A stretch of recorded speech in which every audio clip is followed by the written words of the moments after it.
Assalamualaikum warahmatullahi wabarakatuh. Waalaikumsalam. Berjumpa lagi bersama kita yang tidak terkenal dan tidak ingin dikenal. Oke, nggak pakai Y ini. Enggak. Karena Y itu indikasinya Yeay. Dia Manda. Yang pernah ngeliat. Yang saudara. Yang pernah ngeliat itu. Tapi untuk malam ini kayaknya nggak ngebahas di situ ya. Cuman ini nih, saya kan ngeliat di ini ada video beredar ya. Terus ada seorang kiai sih, katanya sih di Sukabumi ya. ya. Nanti kita ini setel dulu aja dikit ya. Menyetak kesalahan al-lisanul kadub moga letah nyarita gede bohong. Mana gede bohong? Abah nyaritakeun bahwa para habaib eta lain kuliah Kangjeng Nabi sing eling bah engka ieu abah di poe kiamat rek menta sapat ka saha. Wawanianan setiap omongan anu bertentangan jeung Al-Qur'an hadis jeung ijma ulama mangka abah keluar tina rel ahli sunnah wal jamaah bisa disebutkan murtad. Wajib abah Yusuf atau Pak Yudi harus taubat ke Allah Subhanahu wa taala. Jadi tadi sedikit cuplikannya ya. Kita tetap masih bersama narasumber kita Gus Aziz Jojuli dan Gus Faiz ya. Kita sedikit membahas ini sih ya. Ini agak kurang gimana gitu. Padahal udah sering kali ya kita ngomong sering banget ya dibahas gitu ya. Ya masalah masih perkara itu sih, perkara itu. Cuman beliau kan tadi mengutip dari sebuah hadis ya. Yang hadisnya itu yang isinya sebesar-besarnya dosa adalah lisan yang pendusta katanya. Terus beliau bilang pokoknya yang bukan anti sih, yang ini Habib itu para Habib itu pendusta gitu kan. Itu yang mengatakan bahwa nasab Habib itu tidak ya intinya ke situ, beliau ngomong ke situ. Cuman gimana itu? Kalau pandangan silakan Gus Faiz dulu. Gus Faiz tuh tentang video ini, apalagi menyangkut ke guru besar kita juga ya kalau nggak salah. Menurut saya itu salam hormat dulu lah buat kiai yang di Sukabumi itu ya. Iya benar. Mungkin tujuan dia itu mungkin benar kali, punya tujuan niat yang benar, mungkin pengen meluruskan mungkin ya. Cuman ya itu tadi mungkin ada sudut pandang yang agak melenceng gitu ya. Cara sudut pandang, cara menyikapi seseorang itu ya tidak sesuai gitu menurut saya. Iya. Ini kan beliau kan seorang mursyid thariqah gitu kan. Kiai Yusuf ini kan tokoh figur gitu kan. Mau diakui atau tidak ya beliau seorang ulama gitu. Iya. Jadi harus agak lebih bersikap dengan bijaksana lah gitu cara mengingatkannya gitu. Terima kasih sudah mengingatkan. Cuman di sini yang kita harus garis bawahi ya orang punya hak juga, punya sudut pandang. Misalkan tidak setuju dengan Habib itu keturunan dzurriyyah Rasulullah, ya boleh saja gitu, boleh saja. Tapi dengan berdasar punya data gitu, nggak sembarangan gitu kan. Ya siapa tahu Kiai Yusuf juga punya kitabnya, siapa tahu Kiai Yusuf juga punya sandaran kitabnya, referensinya gitu, lebih banyak daripada Kiai yang di Sukabumi itu gitu kan. Nah, makanya kita tanyakan apa yang mendasari Kiai Yusuf itu bisa berani berstatement seperti itu kira-kira Gus? Saya menambah aja gitu ya. Kalau tadi kan kita saksikan bahwa Kiai tersebut ya salam hormat, salam takdim ya pada beliau. Kiai yang dari Sukabumi itu yang ada di video. Di mana beliau menyetir sebuah hadis. Iya. Dimana beliau mengatakan a'dzamul khotoya al-lisanul kadzub katanya.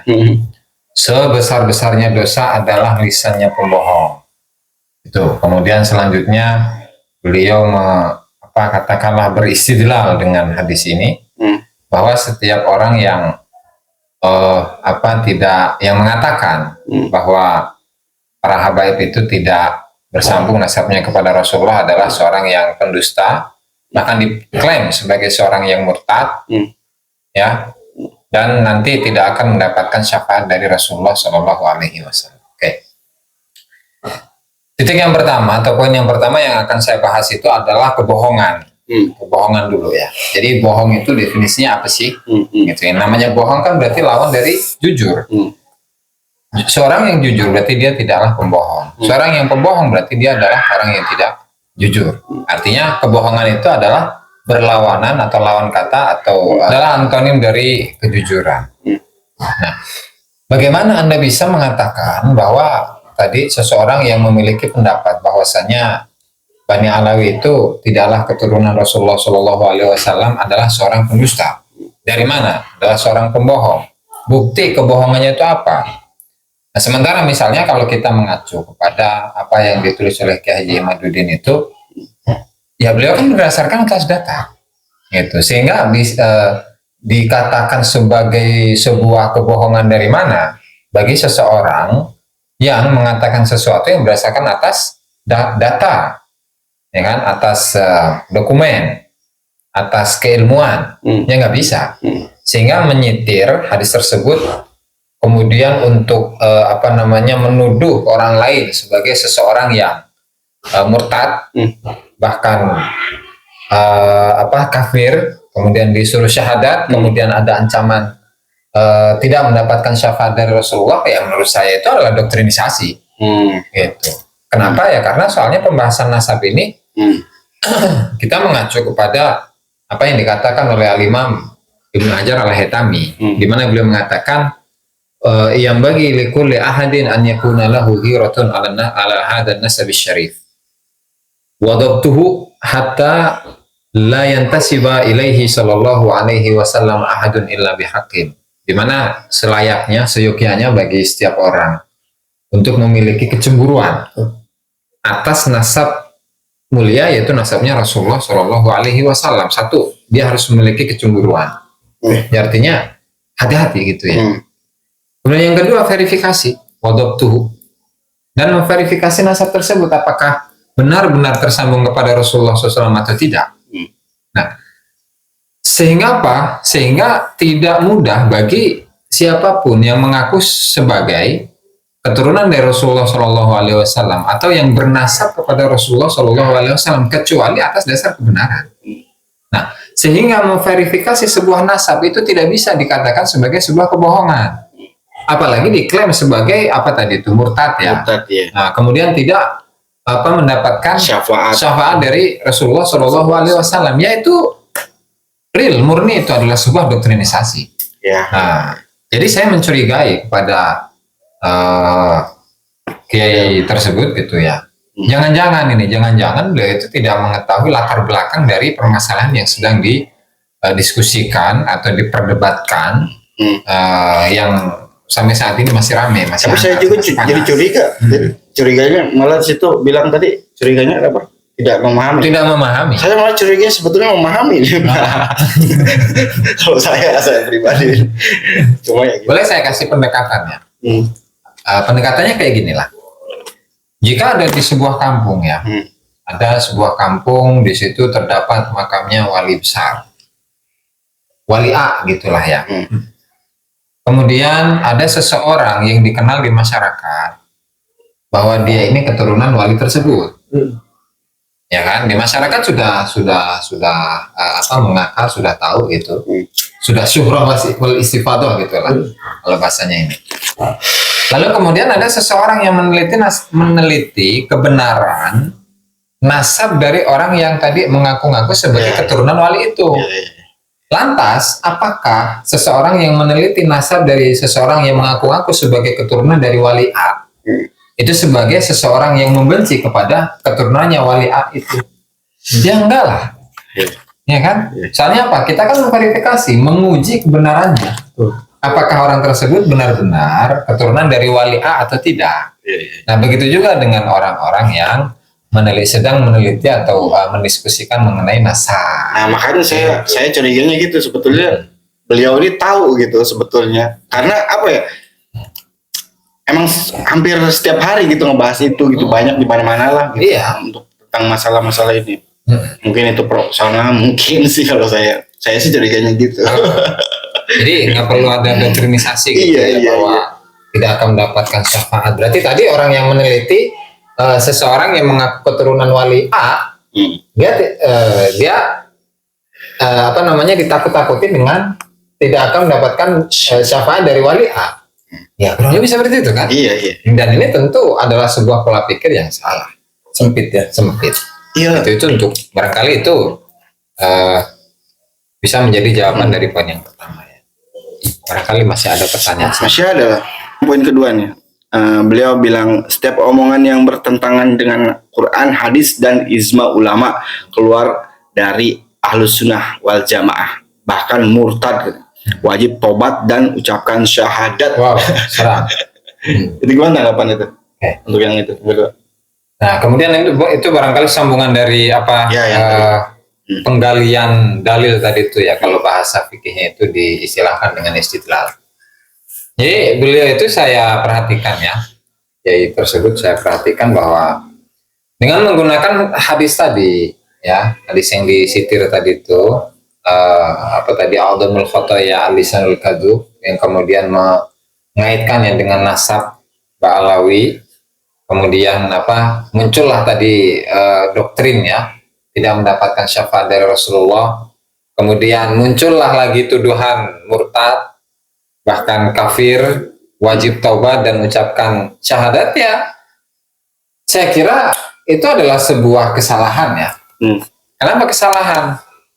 Dan ini yang dibahas apa sih? Gitu. Apakah ketika seseorang itu membahas nasab kemudian dia itu terjerumus ke dalam kekafiran? Kalau kita cari gitu ya, kalau kita cari, apakah membahas atau meneliti sebuah nasab itu menjadi sebuah dosa besar, yang kemudian dia akan menjadi seorang yang kafir atau murtad, yang wajib bersyahadat lagi, wajib bertobat, wajib bersyahadat gitu. Ya kalau kita cari-cari mengenai apa namanya hal ini, saya kira tidak ada. Saya kira tidak ada. Jadi itu hanya melebih-lebihkan saja. Jadi memang apa yang beliau katakan itu, bahwa ketika ada sebuah sikap atau sebuah ucapan yang bertentangan dengan Al-Quran, yang bertentangan dengan hadis, yang bertentangan dengan ijma, maka ucapan tersebut murtad benar. Tapi kalau mengaitkan hal ini dengan apa tadi pembahasan mengenai nasab, ya saya kira itu adalah sebuah hal yang berlebih-lebihan. Iya, sangat-sangat. Nah, sehingga di sini saya mempertanyakan, mempertanyakan kepada beliau. Jadi, apakah membahas nasab atau meneliti sebuah nasab, ya, itu bertentangan dengan Al-Quran, itu bertentangan dengan hadis, atau bertentangan dengan ijma? Apakah ada dalil dari Al-Quran, dari sunnah, dari ijma yang mengatakan bahwa membahas meneliti sebuah nasab itu akan keluar dari Islam? Nggak ada. Saya kira nggak ada. Menurut pengetahuan saya, nggak tahu kalau menurut beliau kan. Iya. Saya nggak tahu. Memang bukan suatu pertentangan juga sih. Dan tadi sekali lagi itu misalkan meneliti nasab seseorang yang mengaku sebagai keturunan Rasul. Justru khidmah kita kepada Rasulullah itu adalah dengan sikap kehati-hatian, yaitu tidak menentukan seseorang itu sebagai keturunan dari Rasulullah kecuali dengan hak, kecuali dengan kebenaran, dengan bukti, ya kan, dan seterusnya lah yang hal ini secara luas dibahas di dalam ilmu nasab. Iya, betul. Gitu. Jadi berlebihan lah, lebay itu. Takut ada tanggapan lagi untuk Gus Faiz? Barangkali ada tambahan dari Gus Faiz. Kalau menurut saya sih ya sama saja. Saya menambahkan saja ya. Itu apa ya maksudnya? Kenapa sih mesti ada bahasa sampai sejauh itu gitu ya? Bahasa murtad kan tanda kutip udah terlalu dalam gitu. Iya. Kenapa mesti dilontarkan gitu? Kan kita sesama umat Islam gitu kan. Membahas nasab juga itu sebagai daripada hasanah Islam juga gitu kan. Karena mesti ada, kan kita juga enggak menabrak suatu apapun gitu kan. Kenapa mesti ada bahasa murtad, kafir? Waduh itu kayak alergi gitu. Kenapa sih? Terus juga bilang katanya cepet suruh tobat, katanya kan udah tua, takut cepet mati gitu kan. Sementara yang tahu mati itu ya Allah itu, Allah Ta'ala gitu. Belum tentu yang tua itu yang cepet mati. justru yang kadang-kadang yang bayi juga termati. Jadi pola pikirnya itu agak bingung ini saya sama Kiai ini, sudut pandangnya ke arah mana gitu. Kalau memang mau menasihati ya pakai kitab yang luas, yang sebanyak-banyaknya, silakan gitu. Tapi jangan sampai ke ranah memurtadkan seseorang gitu kan. Kita ahli sunnah wal jamaah kok, sama saja gitu. Ya Yusuf juga akidahnya Al-Maturidiyah ya kan? Asy'ariyah gitu maaf. Kita juga sama lah intinya, kita juga ahli sunnah wal jamaah. Kita mengamalkan praktek-praktek yang ada di Nahdlatul Ulama gitu, yang jelas itu ahli sunnah wal jamaah gitu kan. Jadi jangan lagi ada bahasa murtad lah gitu, apalagi dilontarnya kepada tokoh figur ulama gitu. Gak etis juga, nanti justru malah memalukan sama kiai itu tersebut gitu kan. Itu aja kali, malah bikin kisruh yang ada ya. Iya gitu. Jadi apa ya, terlalu mudah untuk menjustifikasi orang lain, menghukumi orang lain dengan menyitir atau menggunakan sebuah ayat atau hadis. Jadi itu kan satu hal yang sangat disayangkan gitu ya. Barangkali ada pertanyaan lagi tuh yang ketiga. Di dalam video Kiai tadi ya, dari mana, Sukabumi ya, itu kan menyebutkan nasab. Nasab dari penulis kitab Al-Manhajus Sawi, yaitu Habib Zain bin Ibrahim Smith. Ya, itu kita baru. Dan yang katakanlah didiskusikan secara panas di saat-saat ini, itu adalah meminta data ya yang dari abad-abad awal yang menjelaskan, yang menunjukkan bahwa Ubaidillah itu adalah putra dari Ahmad bin Isa. Nah, sementara yang beliau baca adalah kitab baru. Ya, jadi ya yang namanya data baru gimana sih? Iya. Sehingga itu ya cukup. Ya, itulah intinya mah. Ya kayaknya emang udah cukup juga ya. Intinya mah jangan berlebihan aja lah, jangan mendoktrinisasi, membawa hadis yang kayak gitu kafir murtad. Saya juga rada bingung gitu, meskipun saya awam gitu ya, udah ngomong murtad langsung kafir, kayak alergi gitu loh. Apa kafir murtad kayak gitu. Intinya mah bijak lah ya. Apalagi beliau kan seorang ulama juga ya, dan yang dituju juga seorang ulama juga gitu kan. Jangan memperkisruh. Mungkin udah ya segitu aja. Ya semoga bermanfaat. Dan segala puji hanya milik Allah, segala kekurangan hanya milik kita. Mohon maaf jika ada kekurangan salah kata. Assalamualaikum warahmatullahi wabarakatuh.